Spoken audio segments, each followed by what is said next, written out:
Good morning, ladies and gentlemen. My name is Andrew. I'm from Seoul, South Korea. And as you know, it's a glittering metropolis known for high-speed internet and Gangnam Style. Now, underneath this glimmering skyscrapers, there lies undetected potential because of neglected children and denied opportunities. Now, when I was early as 7 years old, at the dinner table, my family always argued about Hagwons, about paying for Hagwons, which are private after-school academies which cost thousands of dollars a year, which teach students test prep English. Now, when I got to America, I was grateful because English is absolutely necessary. And when I got to Korea, it became even more important because it's absolutely crucial for furthering higher education and actually obtaining jobs. Now, at the same time, I was shocked to realize that 25% of Korean youth do not have access to English education and quality English education because they cannot afford Hagwons. If there's one thing I learned here in the United States, is that everyone, regardless of their money or financial status, they deserve a fighting chance. Which is why this week we created a program called English for Songpa, which is basically dedicated to providing quality free English to underprivileged middle school students in the district of Songpa in Seoul, South Korea. And to give a very brief overview, we plan to have World Vision Facility used to teach twice or 3 times English classes for these underprivileged students. We're assuming 2 things. First, we're assuming that the students value English. And secondly, we're assuming that given the opportunity, they would take it. However, through Andrew's experience in South Korea, working for the past 2 years with students, we believe that these are viable and have been absolutely confirmed. Our chief partner has and always will be World Vision. They've been gracious enough to allow us to use their facilities and also to help us contact these potential students. However, we are still responsible for getting the teachers. The teachers would come mostly from the 2 churches listed on the screen. That is the wrong slide.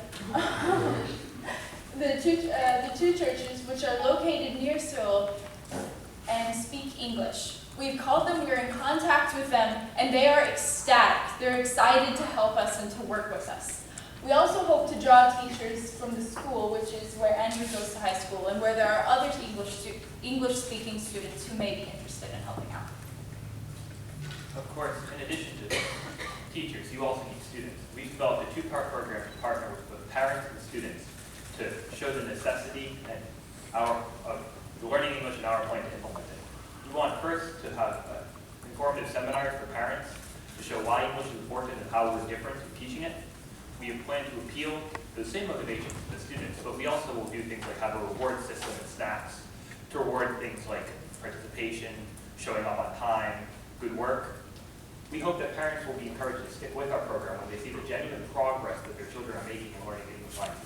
This, of course, will also be motivational to students, but we also want to include things like film and comic books in English, which will give students valuable language practice as well as letting them do something they love. Now, we plan to contact these parents first through World Vision's pre-existing networks, through Facebook and other social media, and through the website. And we hope that through all these things, we can build up their parents' trust so that they will allow us to use our creative curriculum to educate their children with a real language that's used by real people in real places. So any good project needs solid partners. So we have reached out to the following organizations. On the left are organizations in the locale of Songpa in Korea.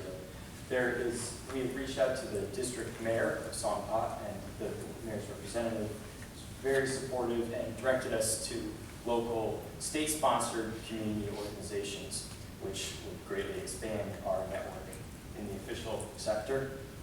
We've talked about the 2 churches and the international school. Those would greatly expand our network in Songpa to develop teachers and to raise funds. On the right are organizations in our own communities of members of our team in the United States. All the following churches and schools and organizations have been contacted, and all are interested in further discussion and partnership. We have a 2-part budget consisting of a startup cost, which is the majority of the cost, and then continuous costs.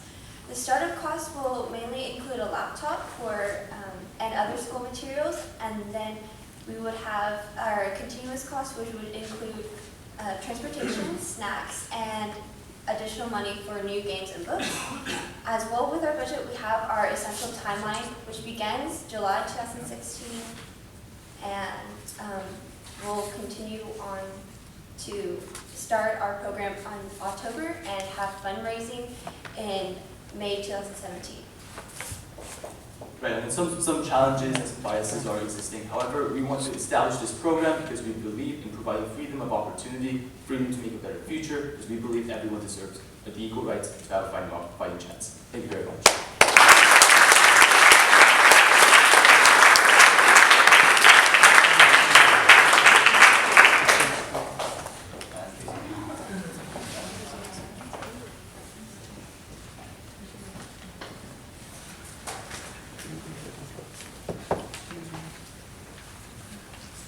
So you said you're partnering with local churches and then possibly having some partner affiliate churches, maybe even stateside here, that would be interested in joining you. And I think that's a great idea because, I mean, you all belong to those churches, but there's also a lot of churches here that are Korean churches, and the Korean churches in the U.S.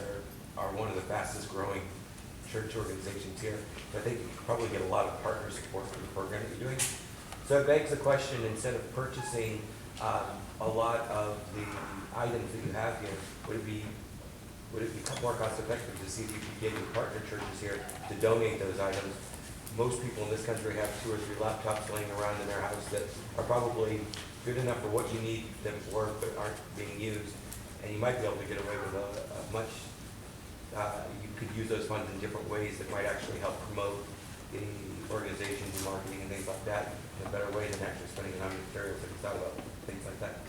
That's a fantastic point, and we've considered those possibilities, and we want to have, of course, donations and book drives here. But first, it takes quite a long time to get everything from America to Korea, and we want these students to feel not as if they are getting things secondhand, but that they're actually being treated to sort of equal opportunity that others who pay for these types of English education might enjoy. And so we want them to get really premium quality goods, that they don't feel as though they were inferior in any way.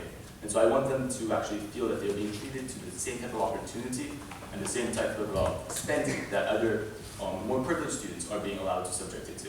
And we feel that more premium, uniform types of high-quality goods can be purchased using those funding because startup is very important, and we're going to, of course, sustain through having book drives. But then I think for startup, it's really necessary to have fresh goods and new products that we can give to those students and have those students utilize so that they are actually engaged and interested in staying with the program. I'm looking at your timeline, and I think it's well laid out. I think it's a little aggressive between July, August to get this started in October, because I think there are a number of things that you will want to really consider along the lines of the training of the volunteers and also the vetting of the volunteers. And I don't know what it's like in that country in terms of making sure you go through the right Corey checks, as we call them here, for people working with young folks. But what kind of support could you get to help you through that process? Getting the volunteers from the churches and international schools, you probably get that. I can imagine a lot of people would be willing, excited to do this. But where can you get that support on how to do this properly, efficiently, securely, all of that? They say that the best teacher is a good student. We want to draw from students, both students of scripture from the churches, who quite possibly also will have leadership roles there in experience instruction, from students in universities, from students in international schools, who again, they will have leadership roles in the experience instruction. Also, Andrew has been worked for 2 years teaching English already at a much more limited level with World Vision. He has experience both in actual physical curricula and stuff that can be used, as well as simply the more principles of language learning and language teaching. He has said over and over again that he's ready and willing to help. I myself am an experienced polyglot and know a lot about language learning theory and have made a lot of decisions in regards to curricula and how we're going to work through this. We also have ESL training stuff that we have acquired from the Peace Corps, and as well as other publishing companies which we are planning on using to facilitate teacher training. Okay. And just a second part of that, so I'm impressed that you reached out to the mayor and some of those organizations.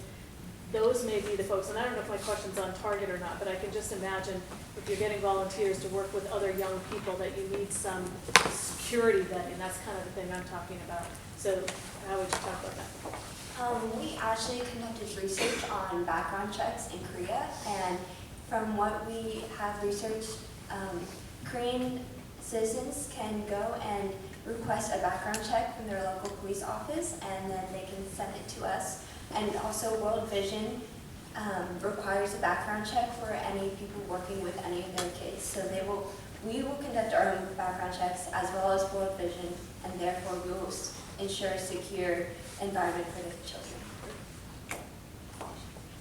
In your summary, you mentioned that the private institutions, their goal is college entrance exams. Do you have an end goal that's different from theirs, or is this just kind of for language acquisition purposes? World Vision provides instruction in many other areas of schooling, but they don't do English because English is admittedly a secondary concern to things like food, as well as things like math and science, which are relevant no matter what you do. English, however, will let people go from the lowest job from the smallest on top, perhaps not up to being CEOs. We understand we can't take these kids and make them CEOs, but we can help them get one step up from where they are now, and that will make a huge difference. So, in regards to how we're going to do that, we plan to teach real language, a living language, a conversational language, not just English to pass the SAT, so to speak, but English to actually have a conversation with people, English that can be used in circumstances like this, English that can be used to touch and change lives. Judges, I think we're. Great, thank you.